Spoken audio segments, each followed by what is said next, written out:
Adventist World Radio, the voice of hope. Radio Adventista iraisam pirenena miaraka amin'ny feo fanantenana.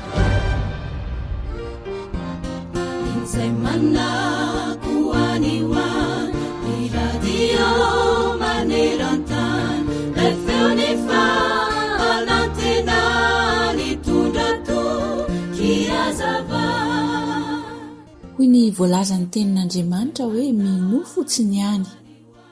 Eny, ny zavatra tsara tokoa dia ho tonga amin'izay mino. Ny tsaratsara kokoa noho izay kosa nefa dia ho tonga amin'izay mahandry. Fa ny tsara indrindra kosa dia ho tonga amin'izay tsy mandao na miala mandra-pahazon'izay iriny. Azakivy ary, fa rehefa misy zavatra izay tena tadiavinao marina, dia fikiro izany ary ataovy izay hatanteraka izany mandra-pahazonao azy.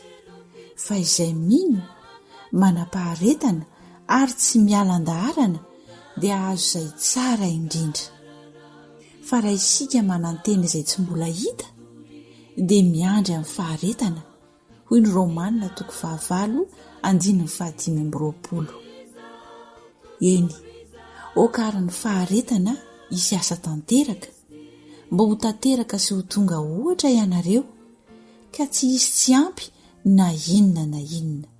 Hoy ny voalazan'i Jakoba 1:4.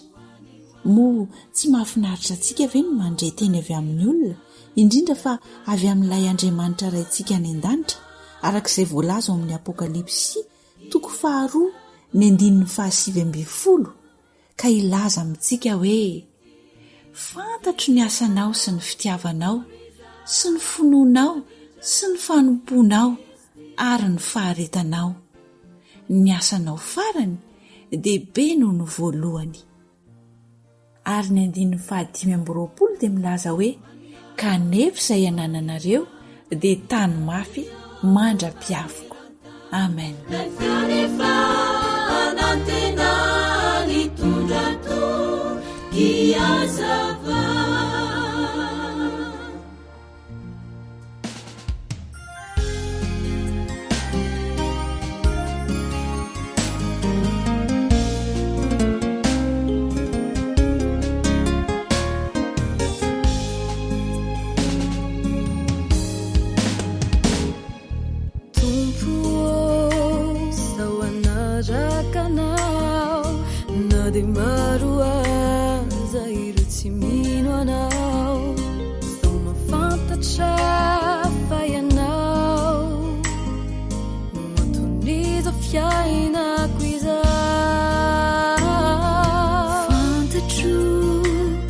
Tsy manavaka Andriamanitry vavahako,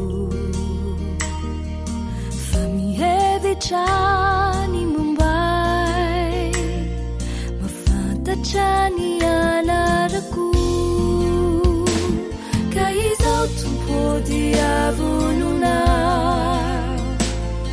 izakireo fanenjeanay, tsy ovofetrany izao hita maso izao ny alali ny filokoana. Dominique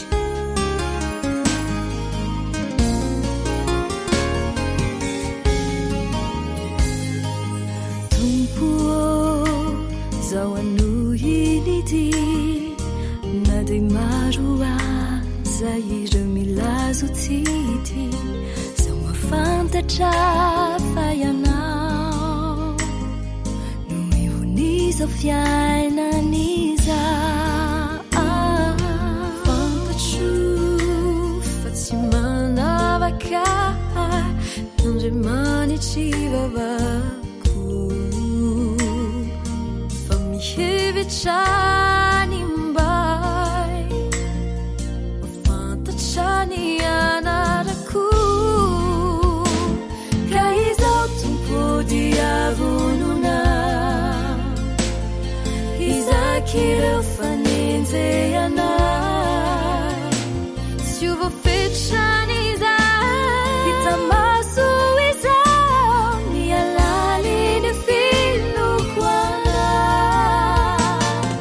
radio feo fanantenana.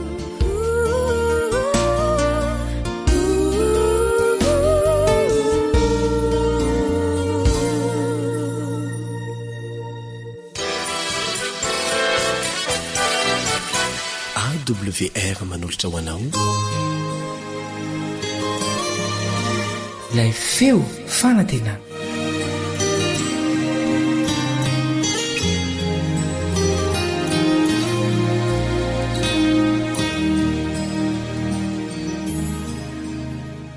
Ny namanao Stéphane Razafiany ny mbola faly manolotra indray ny araba ho anao ao anatin'izao fandaharana izao. Ny fahasoavan'Andriamanitra ny tsy saraka aminao isam-potoana isam-potoana.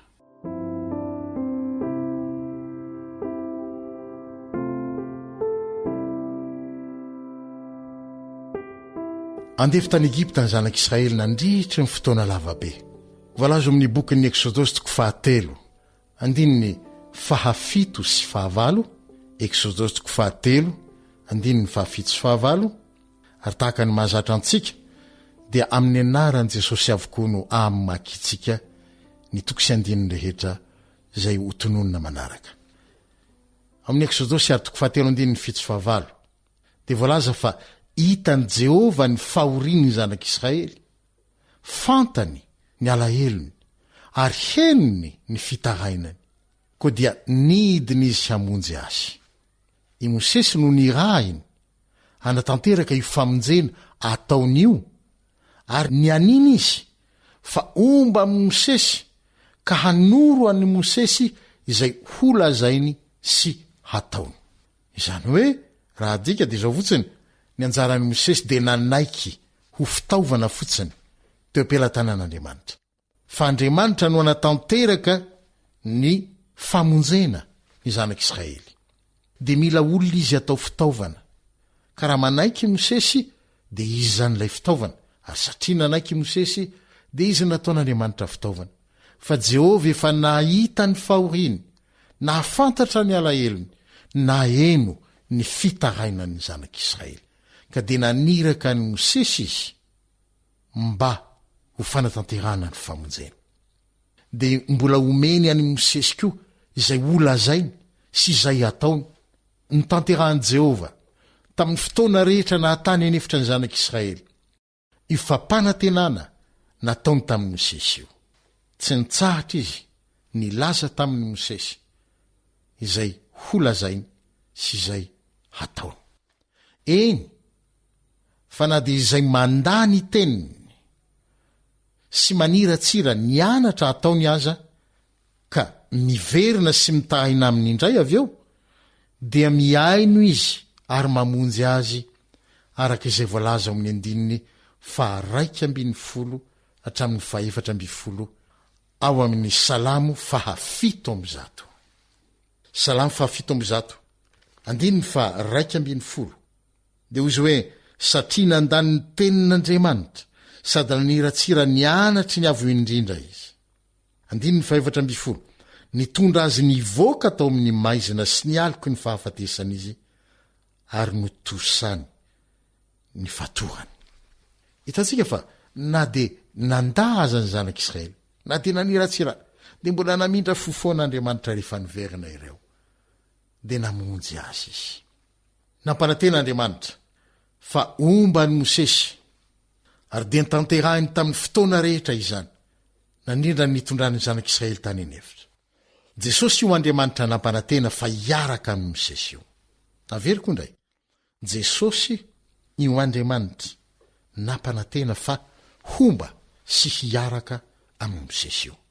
Izy no nasehon'ilay andraona nanome alokaloka ho an'ny zanak'Israely tany anefitra mba ho fialofana ho azy ireo amin'ny ainandro migaigaina amin'ny etoandro.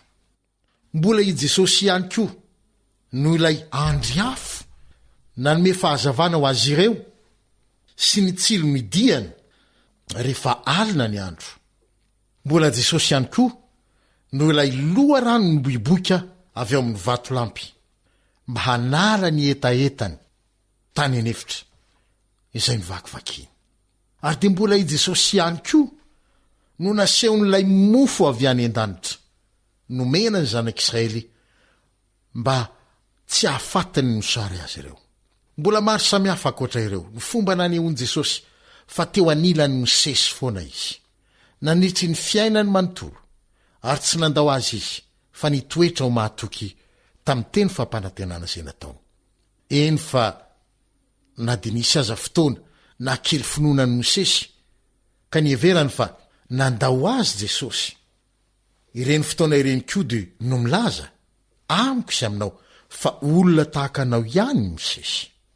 Koa na dia tsy nahatoky aza izy, na dia tsy nahatoky aza ianao, dia mbola mahatoky ihany Andriamanitra na Jesosy fa tsy mahazo mandaa ny tenany. Timoty 2:2-7 no misy izany. Averiko indray. Timoty 2:2-7 fa na dia tsy mahatoky aza ianao, dia mbola mahatoky foana Andriamanitra fa tsy mahazo mandaa ny teny izay nampanantenaina izy. Toy izao ny fomba ilazan'ny Baiboly amin'ny dikateny iombonana na Baiboly Diema itoko sy andininy io. Raha mivadika aminy ianao, izy dia mahatoky hatrany satria tsy afaka mandaa ny tenany. Izao no engagement manetriketrika ataony aminao ao amin'ny Isaia 4:7-2. Isaia 4:7-2. Engagement no ilazako azy satria tsy hitako izay andikana azy mazava amin'ny teny malagasy. Engagement teny omena na fianianana manao hoe izaho tompo izay mpanao anao ka namorona anao hatrany am-boka sy manampy anao no indro milaza aminao hoe aza matahotra. Tahaka ny nanatanterahan'ny engagement nataony tamin'ny Mosesy hatramin'ny farany.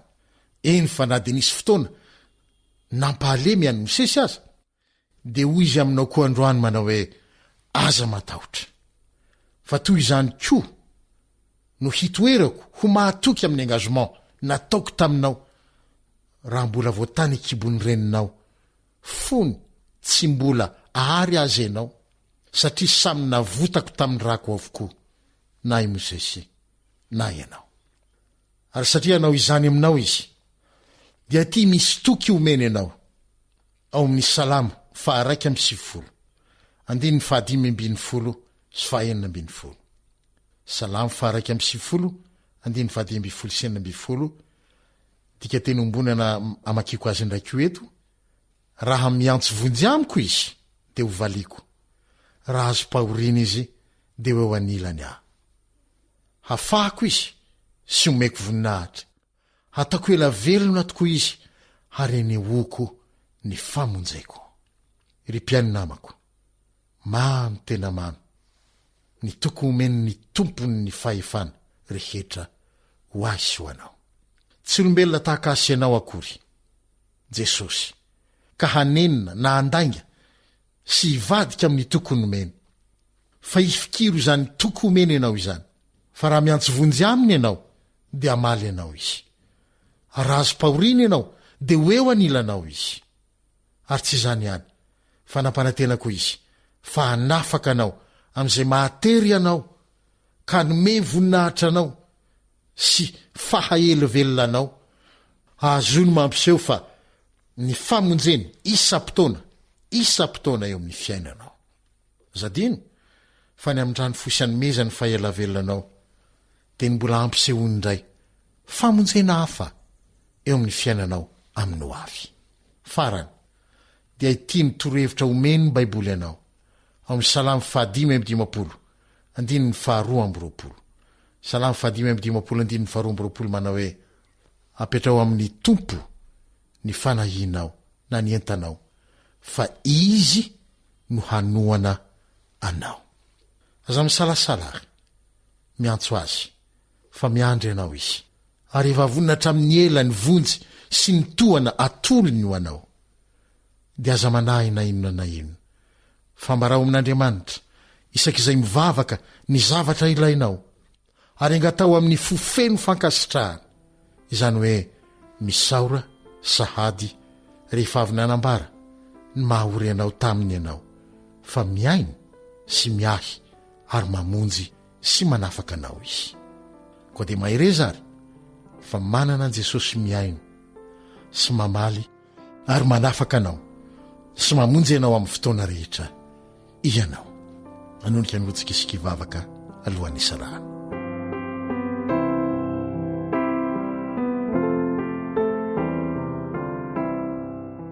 Jesosy zoky malala, rainay izay any an-danitra, amin'ny fahatokina sy amin'ny faherezana no nanonona indray ny anaranao, indrindra raha maheno izany teny mamy avy aminao izany, fa hitanao ny fahoriana rehetra ary maheno ny fitarainanay ianao, dia tonga ianao hamonjy anay, hanome fampaherezanao anay, hanafaka anay, hanome tombo ny mpiainanao anay, mba hisehon'ny voninahitra indray aminao avy.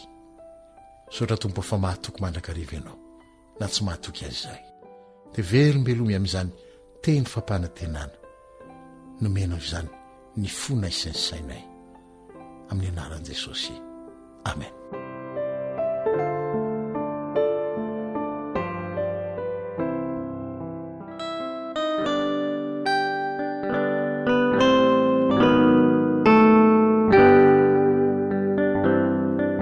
Noroanta tsapako hitako fa fity odory ao aminao nataona oay riray rifanay hery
radio feo fanantenana.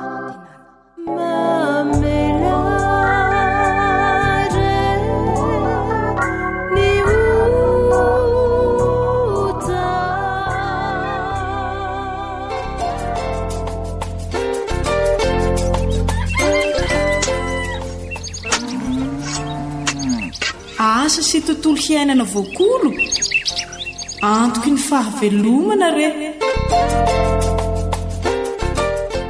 Ny volana manakona masoandro no miteraka aloka sy aizina, fa ny masoandro be lohataona kosa no manome hazavana ka tsy manakasosorana amin'ny olona. Dia toy izany koa no fifalianay miarabantsika rehetra manaraka izao fandaharana izao. Mino izay fa efa vonombonina ianao anaraka ny toy ny fandaharana.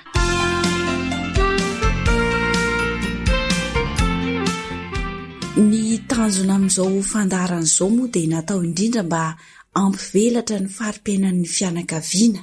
Natao ihany koa mba ampitombo avo-roa na 3 eny mihitsy aza ny vokatra miakatra eny an-tsaha, mba ampihenany maso-karena izay entina mamokatra.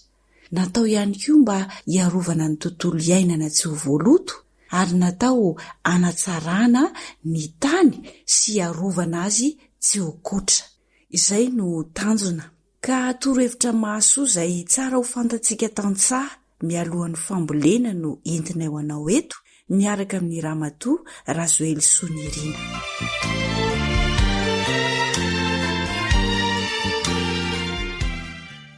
Inona indray ary izany Madame Nirina ny zavatra tsara ho fantatry ny tantsaha mialohan'ny fambolena? Ny tsara ho fantatra manaraka indray izany dia ny fanaovana rakotra maina na lena eny an-tanimboly. Ny eny tanimbary moa izany raha hanao voly avitra tsika dia tsy mety ny manao rakotra fa ny fampivadiana voly izany no azo atao eny an-tanimbary. Inona ny antony mahatonga an'izay? Satria ny tanimbary tsy maintsy ho asaina rehefa avy eo.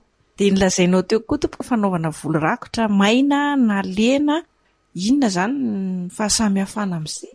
Ny fahasamihafana izany dia ny atao hoe rakotra maina dia manapaka bozaka izany na ren'le sisana tao avy nambolena reny no rakotra n'ilay tany no volentsika teo. Dia ny rakotra lena indray dia mampaniry legumineuse eo amin'ny tany anankiray mihitsy ianao izany eny anelanelan'ny volonao eny. Inona tompoko ny tombotsoa azo amin'ny fanaovana n'ity voly rakotra ity? Ny tombotsoa azo dia lehibe dia lehibe satria raha manao rakotra ianao dia isaky ny 7 taona ianao izany vao miasa ny taninao. Ny fanaovana voly rakotra maina na lena izany eo amin'ny tanimboly iray dia ny taona voalohany ihany ny mpamboly no miasa ny tany. Izay izao dia efa tombotsoa iray lehibe satria eritrereto fotsiny hoe manarama olona miasa tany isaky ny amboly ianao amin'ny tany be velarana dia efa vola tsy tapesipesena ny lany amin'izay. Kanefa ianao raha manao rakotra eo amin'ny taninao dia ny taona voalohany iny ihany ianao no miasa ny tany. Araka ilay efa nilazaiko tany aloha hoe asaina lalina tsara 30 ka hatramin'ny 40 cm. Dia mandritra ny 9 taona ianao afaka mamboly avy hatrany ao anaty rakotra. Amin'ny taona faha-7 indray ianao izany izay tokony ialany tany sasatra mandritra ny taona iray dia izay indray ianao vao miverina miasa ny tany. Dia manao an'ilay fanaovana lafikasa toy teo aloha indray dia mamboly indray miaraka manao rakotra vaovao indray izany. Fa ny zavatra tsara ho marihana izany amin'ity rakotra ity, rehefa hitanao hoe miena ny rakotra satria misy refiny koa izy io eo amin'ny 7 cm eo, 5 ka hatramin'ny 7 cm eo izany ny ateviny rakotra eo amin'ny tanimboly anankiray. Isa-taona izany tokony ampianao foana iny rakotra iny. Izany hoe izany afaka mamboly an'ilay voly rakotra foana izany isaky ny hita hoe me manify ilay izy. Izany hoe ianao koa izany mamboly an'ilay izy na manampy an'ilay izy raha ohatra ny hoe rakotra maina dia ampiana, fa raha ohatra ny hoe voly rakotra lena anao tao dia mamboly an'ilay izy indray ianao. Izay mihitsy. Raha marakotra maina dia ampianao ilay bozaka ny tapahanao sy ny zava-maniry izay avy novolenao teo. Ohatra izao ny mamboly tsaramaso ianao na soja na katsaka. Dia efa iny ny tahony iny dia efa azonao atao rakotra eo ambony eo avy eo dia efa manampy an'ilay rakotra zay ny tanjona tiana ho azo an'ity rakotra ity manko a de miaro ny aidratsy tsy haniry sy mandonaka an'ilay tany ary rehefa lonaka ny tany de miteraka an'la kankana mena kely reny ka rehefa ny tany ny betsaka kankana mena de efa lonaka zay ny taninao. Inona zany leo karazana zava-maniry mety atao voly rakotra? Ny karazana zava-maniry azo atao voly rakotra de be deaibe ny taon-java-maniry rehetra avy ny volenao de efa azo anaovana rakotra de mbozaka ny tefrozia, crotalaria, ny vila, verbe, reny rehetrarehetra reny zany azo ataotsika rakotra daholy rehefa ravin-javatra ka hita hoe tsy manimba ny tany fa ohatra kosa hoe ravi-kininina zany zao tsy tsara atao eny tamboly ny ravi-tsapin reny hita hoe tsy mety, ravin-goavy reny zany tsy mety zany raha ho ataonao eny tamboly. Iza ny tsara apetraka voalohany amin'le hoe voly rakotra, le voly rakotra sa le fambolena? Arakaraka zany. Raha ohatra ka tena tany mbola tsy nisy rakotra mihitsy ny volonao de afaka ataonao zany tonga de manao rakotra maina azy alohan'ny ambolenao azy na koa afaka ataoko hoe volena aloha le voly de rehefa hitanao fa hoe miakatrakatra kely iny ny voly de avy amin'izay ianao manisy rakotra eny anelan'elan'ilay volonao.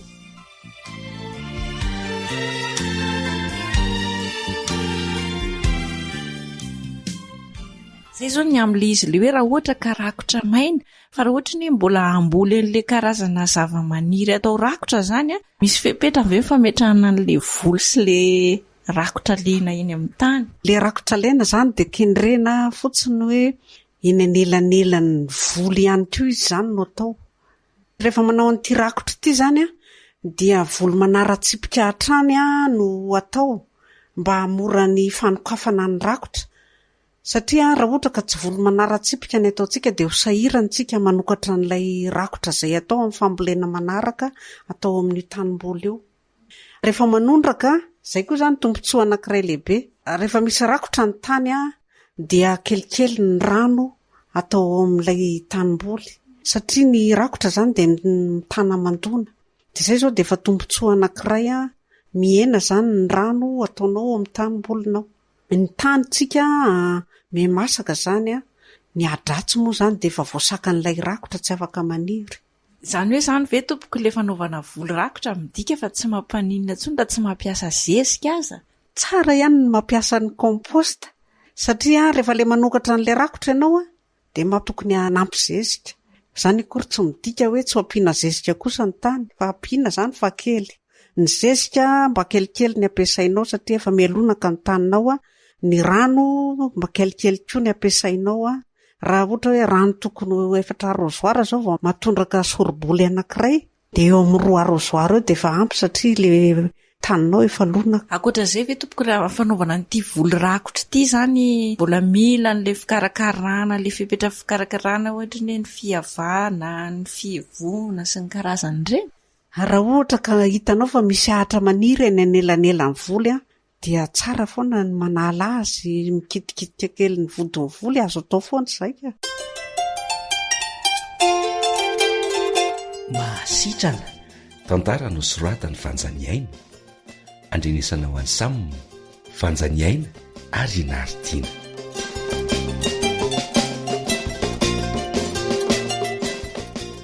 Oadiny atiry bebe bebe raha ihany ty ete midiry mahandroso fa tsy mikatona ny varavaran'io fa aizy bebe zany efa hoe aty an-dakozia aty ary lehibery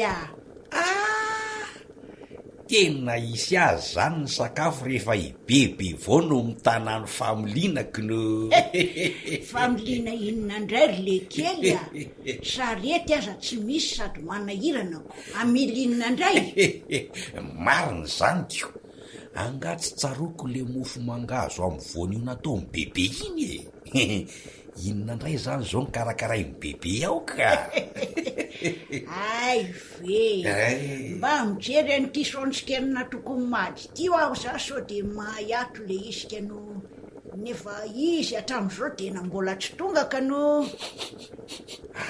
Ramatrangy izany fanakaiza ony ramaty lasa nijery parasetamôla kely ihany izy fa ohatra many etsetry zany ary lehibery ao mampalahelo zany angamba lay kely ty ohatra mitady anavo mihitsy afa mangidingidy mihitsy anie zany vavako zany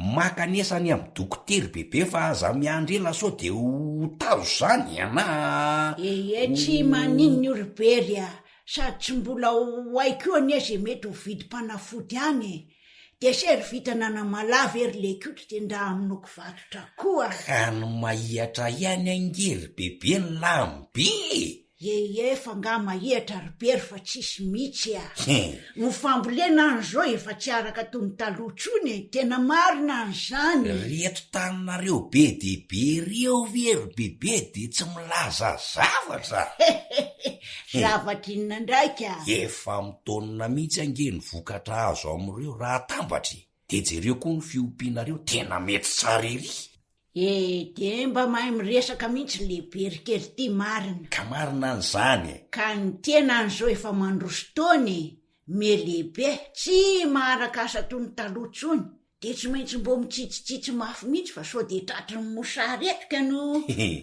anga misy avatry ny fambolena sy ny fiompiana ihany no fotom-pivelomantsika ty ambany vohatra ry lay kely de ampianariko lay kely fa tsy azo atondraka an'io dolo zay rehetra ao idiran-lozy ao ka imady aza tena manampy amy bebeko eno ay nefa tsy ara ny dolo enery lay kely manenjika bitroy ny asa tany ny fikarakarana ny fambolena ny fiavana ny fievona manondraka an'ireo nefa le tany any efa tena tsy me mamokatra tsony mbola etsen-daniny etsika io ty fiompiana kely sy ny sisa fa nieny talorobery ka hoe mbola maharaka tsara manao an'izany de mba afaka mifanampy zay mianaka ka maninona raha mampiasa teknika ry bebe vao teknika inona indray ribery io aza mila tsoaraka ko ampiana teknika inona vo maika koa tianao anasaro-javatra marina mo diso hevitry bebe vao atre fa fanamoran-javatra ny tiako lazaina manova volo rakotra inona volo rakotra hoa ninona ndray no rakofana ribery mbo etrika le ty aloha iboaty kely eo akavianao io fa ndasiko siramamy ty sontsy kely ty sao de ry teto ndraiky resaka boaty mavomavo ty fa misy boaty firy eo ry lehibery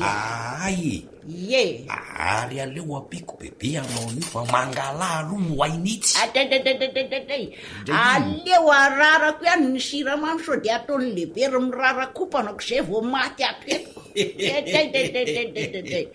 misako sala kely ka marina an'izany kely fotsiny defa ampy an'ireo bebe aza ka ihatra ohatran'io ao fa tsy mety ny vavanao efa mangidy mbola tsy atao mamy koa ny sonjo tena tsy takatry le kely ty mihitsy ny tiako lazaina ka azoko tsara ka fa raha ekeny bebe zay torohevitro zay hoe manao volo rakotra de ilamina kokoa ny fiainanareo ka inona nidira ny volo rakotra am'ty siramamy ty ampy ry lehibery edrey misy de misy tokoa ary mitondra vahaolana be debe ho atsika tatsa mihitsy am'izay bebe tsy miafiafy toy izao tsony ndry ohatr' zao tokony mba efa najedaka any akoha isotrona rony am'izany tsy metimety zany de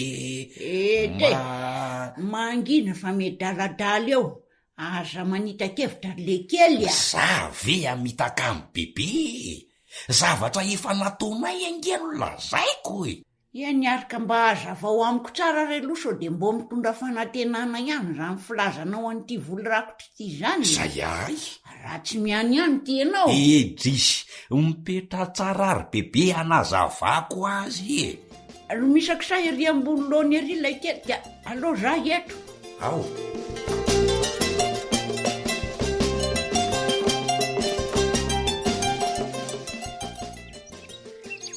naleoko mihitsy nakaty aminareo ribery fa ahoana ry mady ny ratsy angano fahasalamamy bebe vao efa sitrana.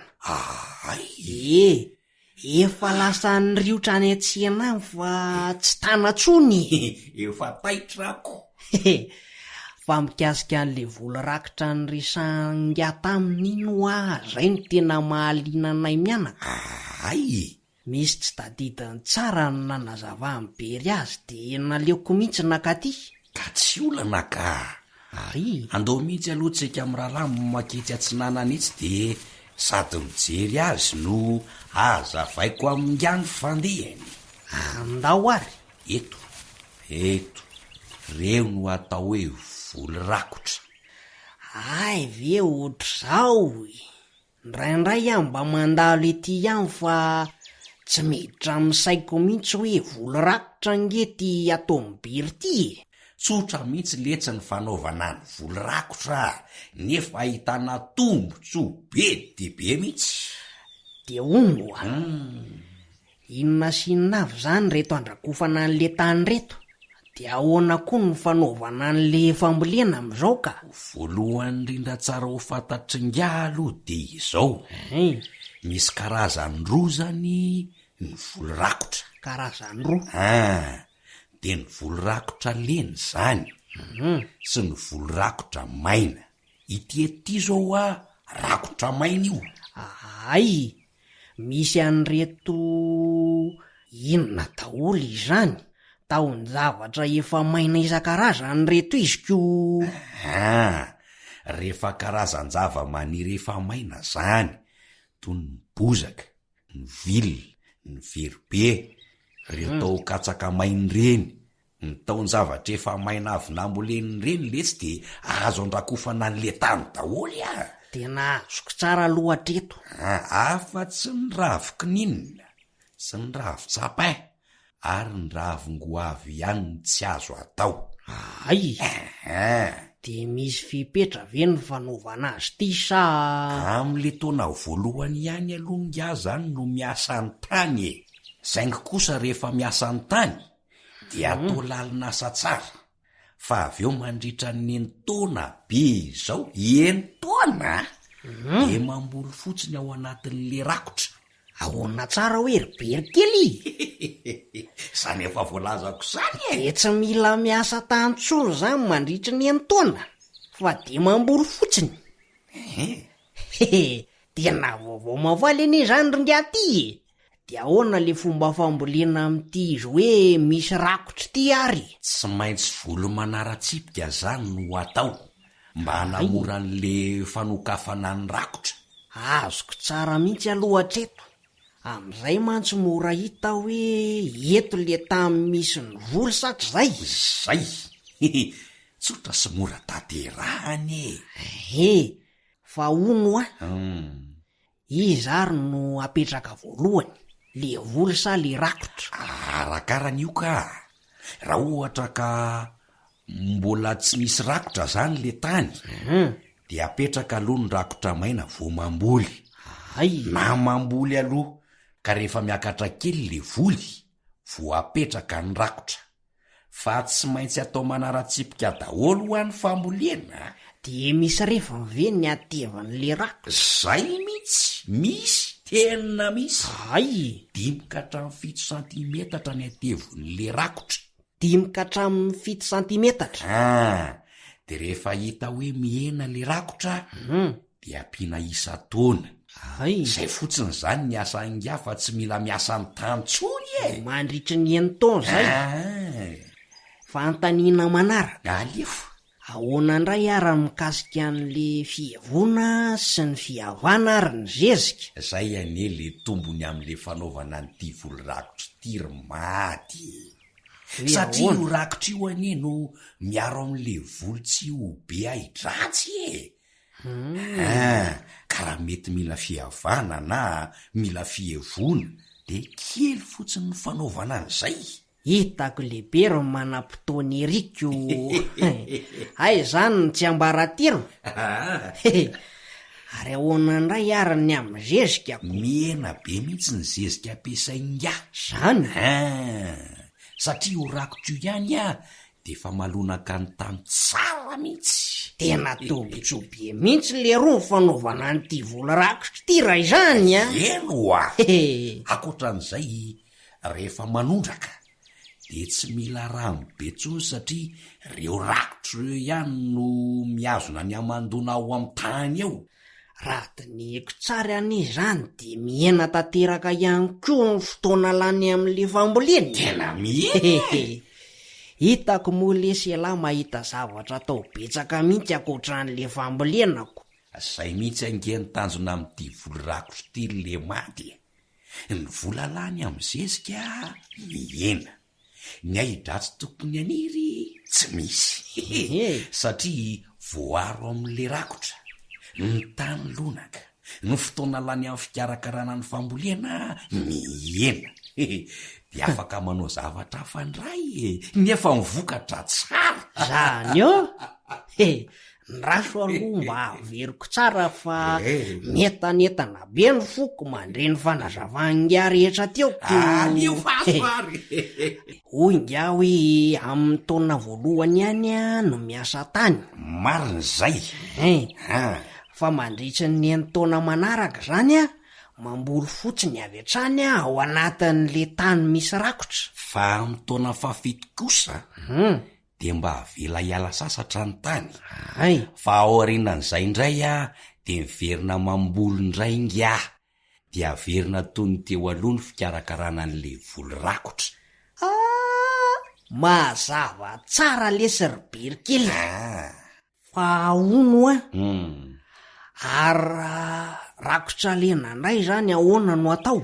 De ambileny eo amin'ny tambolo mihitsy reny karazana legimineza reny, toy ny tefrozia, ny crotalarias, ny sisa sy ny sisa.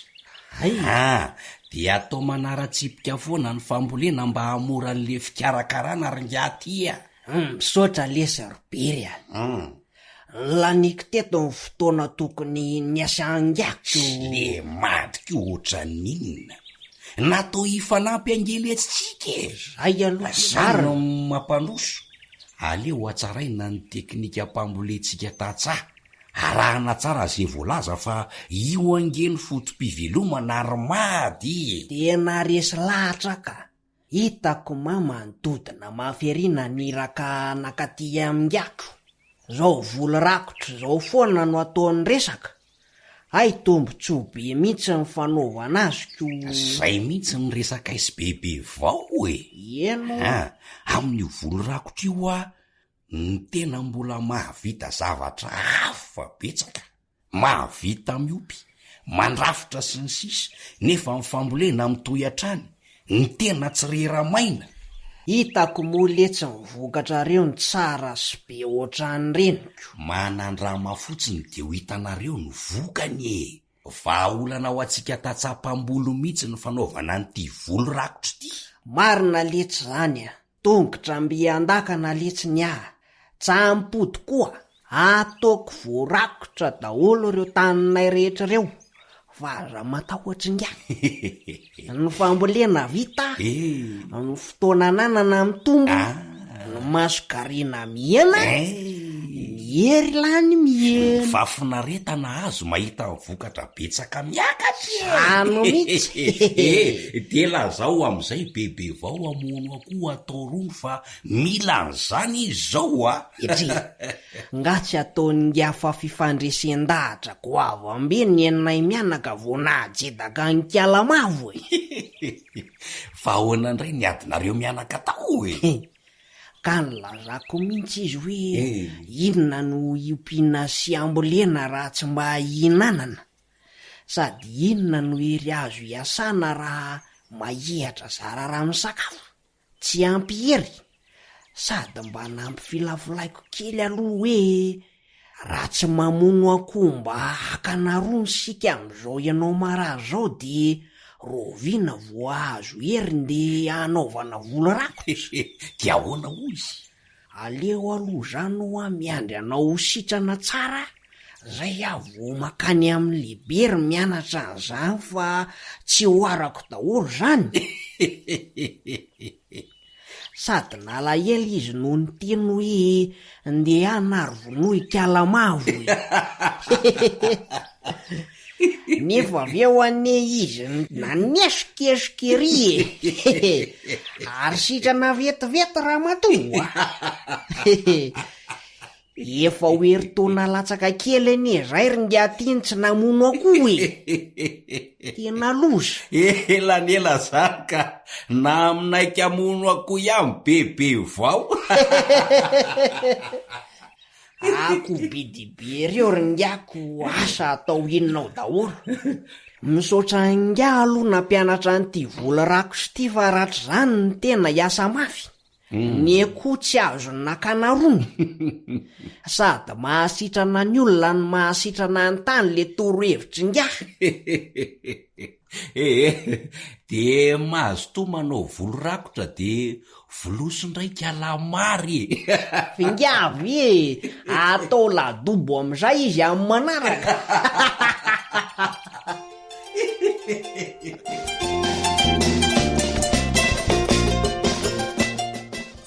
anome saina matsilo sy anome fahasalamana sy tanjaka ao antsika rehetra ny ilay Andriamanitra mpamorona izao rehetra izao eo ampanatanterahanao ny asanao rehetra dia mahazo to daholo. Tompona andraikitra Elion Andremitansoa.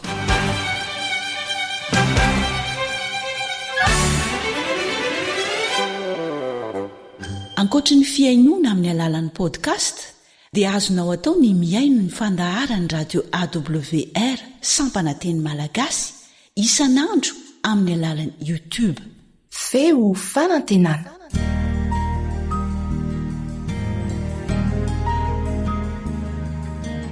Faniteninao no fahamarinana. Taridalana manokana fianarana baiboly avoaka ny fiangonana Adventista maneran-tany. Iarahanao amin'ny radio Feo Fanantenana. Mitoetrano ny fiarantsika mianatra ny amin'ny antony faratsiana izay miatra amin'ny fomba bila tsozakany ain'ny olona maro eto amin'ity tany ity. Petraka amin'ny fanontaniana hoe nahoana. Amin'ity an'io ity dia ny valiny no resahana eto. Maro ny antony tsy fantatsika kanefa tsy maintsy eketsika voafetra ny fahalalantsika sy ny fahendrentsika fa ny azo antoka dia izao avelan'Andriamanitra ho fantatsika tsara ny maharatsy ny vokatry ny safidy nataontsika olombelona hiaina miaraka amin'ny fahotana ary Satana no rangory fototry ny afo. Mila resy lahatra isika fa ratsy Satana ary marin'Andriamanitra. Zava-dehibe zay. Raha tsy antsika dia ho azon'ny Satana ny fitana indray mandeha koa. Fa valo efa resy Satana ho an'Andriamanitra ary na Satana aza dia mahalala n'izany tsara. Andao mivakitsika ge amarinina kely ny amin'izay ao ny Matthieu 7:20 sy ny 7:20. Matthieu 7:20 sy ny 7:20. No tonga teny ampita teo amin'ny tanin'ny Gadarena Jesosy dia nifanena taminy ny demoniaka roalahy nivoaka fiteny amin'ny fasana sady masika loatra ka tsy nisy olona nahazo nandalo tamin'izany lalan'izany. 7:20 Ary indro niantso izy ka nanao hoe ireo demoniaka ireo zany niantsoantso moa mifaninana akory zahay sy ianao ry zanak'Andriamanitra ao. Zany no antsoantso nataony tamin'i Jesosy. Tonga eto va ianao ampijaly anay alohan'ny fotoana? Tonga eto va ianao ampijaly anay mialohan'ny fotoana? Inona ny tinambara? Satana na ny demony no mangeja sy manapaka ny fiainan'ny olona idirany. Ary zay no iantsona an'ireny olona ireny hoe demoniaka. Satana eto no miteny avy ao anatin'ireo demoniaka ireo. Fantany tsara fa fahavalo efa resin'i Jesosy izy. Sady fantany tsara koa fa ho ampijaliana sy ho fohanan'i Jesosy izy amin'ny farany. Dia eto izy maka fanahan'i Jesosy, natahotra izy. Raha vao nahitan'i Jesosy, natahotra izy, dia niantsoantso hoe moa mifaninana akory moa zasy ianao? Taky ny miteny hoe izay nge tsy maninona anao ry zanak'Andriamanitra ao. Fa tonga eto va ianao ampijaly anay alohan'ny fotoana? Satana zany dia mahalala fefa resy izy ary ho avy ny fotoana hanafoanan'Andriamanitra azy.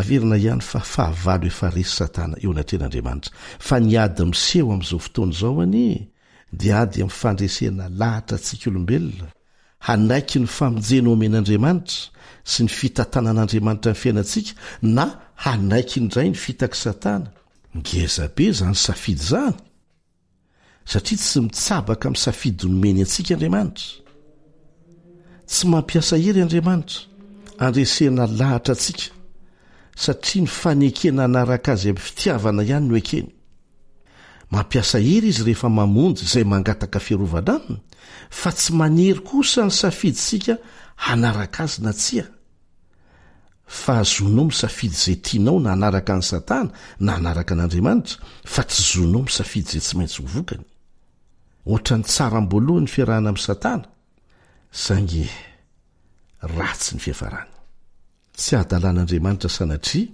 mampiasa ny fitiavana handresena lahatra antsika na dia manana ny hery rehetra ary izy satria ho resy ny fitiavana ny faratsiana any amin'ny farany tantara mbola misy fanontaniana manahirantsaina maro mipetraka eo ampiandrasana ny fanafoanan'andriamanitra ny satana sy ireo mpanaraka azy ary ny vokatry ny asany dia ny faratsiana ahoana no ahafahako sy ahafahantsika misaina miresaka mahatakatra mikasika ny olany faratsiana amin'ny fomba izay mety anampy antsika atakatra zany anampy antsika atakatra ny herin'andriamanitra ny valiteny nomeny Joba ilay lehilahin'andriamanitra izay navelany nandalotra amin'ny sedra mahamay avy amin'ny satana kanefa nijoratra amin'ny farany tamin'ny fanarahana an'andriamanitra ary nomeny fitahiana manokana vokatra izany natao asy ianao koa reto valiteny nomen'andriamanitra any Joba ireto valiteny reto dia hitantsika fa tsy hoe andriamanitra tsy afaka manao na inona ilay andriamanitsika fa manana ny antony izy ao amin'ny Joba 7:13 no ahitanao an'izay Joba 7:13 mizantsika vakina ny akamarony ny tenina valin' Jehova amin'ny Joba ary tao anatin'ny tafio-drivotra Jehova dia namaly an'i Joba ka nanao hoe iza moa izato manao izay amaizina amin'ny fisainana amin'ny teny tsy misy fahalalana miskina ary tahaka ny lehilahy fa hanadina anao aho ka valio taiza rainao fony ao nanorina ny tany ambarao raha hainao iza ary nandidy izay ho refiny raha fantatrao iza nanenjana ny famolaina teo aminy teo amin'inona no nanorenana ny vodiandriny ary iza ny nametraka ny vato fehizoriny raha niara-ny hira ny kintamaraina ary ny oby avokoa ireo zanak'andriamanitra ary iza nanao varavarana misakana ny ranomasina raha niposesika ny voaka avy tany am-boka izy raha nanao ny rahona fitafiany aho ary ny aspito fonenany ary nandidy ny ofetrany sady nanisy hidy sy varavarana ka nanao hoe atreto no azonao androsoana ka tsy oatra ary eto no ampijanonana ny fisafoako ny onjanao atr'izay ny ananao moa efa nandidiny maraina va ianao efa nitoronao ny fitoerany va ny fipoakandro mbola azotsika toizana ny zava-misy zany dia zao rehefa navelan'andriamanitra isedra ny Joba andriamanitra dia oroloatra izy zay ny voalazo amin'ny tantara rehefa mamaky ny tantaran'ny Joba isika dia nametram-panontaniana maro momba ny antony faharatsiana sy ny fijaliana rehetra mianjady aminy Joba tahaka ny ataontsika koa dia nangataka ifandahatra tamin'andriamanitra mihitsy izy dia nitady valiny ho an'ny fanontaniana napetrany tsisy olana tsisy fahotana mihitsy nanaovany an'izany satria tsy nisy fantany amin'izay anton-javatra mitranga ao ambadiky ny toe-javatra velan'andriamanitra hiainany izay azotsika vakiana ao amin'ny Joba 1 sy ny Joba 2 mafy ny zavatra nahazo ny Joba andriamanitra milaza azy hoe olo marina izy kanefa jereo fa ao anatin'ny fotoana fohy dia navela isedra azy mantsy satana dia ny ainy ihany ny tsy azo satana nkitiana dia nametraka fanontaniany Joba inona ny ratsy nataoko andriamanitra ao dia manaitra ny teny navalin'andriamanitra azy raha isika ohatra izay voalazo eo amin'ny 1 sy ny 2 amin'ny Joba 7:30 iza moa zato manao izay amaizina ny fisainana amin'ny teny tsy misy fahalalana. Amin'ny dikateny ihany fa dia hoy Andriamanitra hoe iza moa zato manamaizina ny fikasako ka miresaka momba ny zavatra tsy fantany akory. Hoy koa Andriamanitra ao amin'ny Joba 7:34 taiza renao fony ananorona ny tany ambarao raha hainao. Izany rehetra izany dia natao ampisaintsaina ny Joba fa tsy hoe Andriamanitra tsy mahay mamaha olan'Andriamanitra na Andriamanitra voafetra fa misy antony matoa mamela azy handalo tamin'ny sedra ny lalovany Andriamanitra. Dia tahaka an'izany koa izasy ianao. Tsy voatery ho tratry ny saintsika avokoa ny zavatra rehetra. Izao mivolaza amin'ny Joba 2:7 Joba 2:7 ahitantsika ny teny farany nataon'i Joba sy ny nanomezan'Andriamanitra azy fiadanana indray taorianan'izay. Ary hitantsika eto ny tanjona ankendren'Andriamanitra. Joba dia namaly an'i Jehovah ka nanao hoe fantatro fa hainao avokoa ny zavatra rehetra ary tsy azo ferana ny fisainanao. Iza ny mahatakona ny fisainanao amin'ny tsy fahalalana? Koa dia nilaza izay tsy fantatro aho dia zava-mahagaga loatra amiko izay tsy takatry ny saiko. Tena tsopo Joba ary taka an'izany tian'Andriamanitra iainantsika. Nambaran'Andriamanitra mazava rehefa namaly an'i Joba izy fa maro ny zavatra tsy fantatry Joba, tsy takatry Joba. Tokony hanaika ampanetretena fotsiny tahaka ny Joba zany sika fa zavatra maro eto amin'izao tontolo izao sy ao ambadiky ny zavatra hitany masontsika no tsy mbola fantatsika velively. Ny tsy fananantsika valiny ho an'ny fanontaniantsika dia tsy midika fa tsy misy valiny mahafapo azon'Andriamanitra omena ao anatin'izany. Ho fantatsika ihany momba ny zavatra rehetra indray andro any. Andriamanitra ny mahalala. Mandra-pahitantsika an'izany dia mila matokony hatsara-pon'Andriamanitra hatranisika izay naseho tamintsika tamin'ny fomba samihafa teo amin'ny fiainantsika. Fa rehefa miatra amintsika moa fahoriana dia indraindray hadiny ny fitondran'Andriamanitra antsika tamin'ny lasa.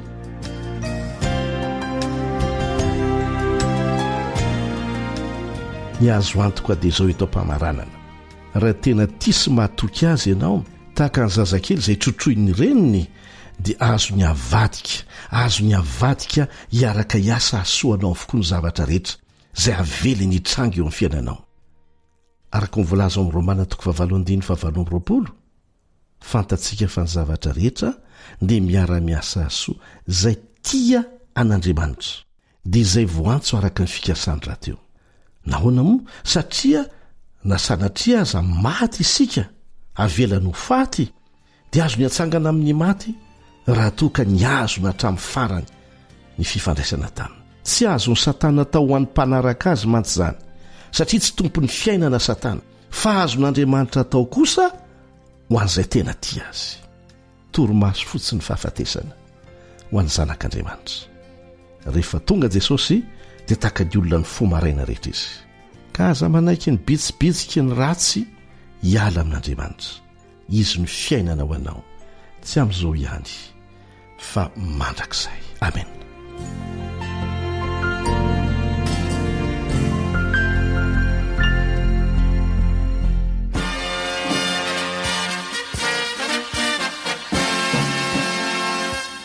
Adventist World Radio, The Voice of Hope. Radio feo fanantenana. Narahanao teo ny fandaharana no vokariny ny feo fanantenana amin'ny teny malagasy izay azonao averina sy alaina maimaimpoana amin'ny alalan'ny YouTube, Facebook, feo fanantenana. Mirary 420 ora finaritra ho anao ny AWR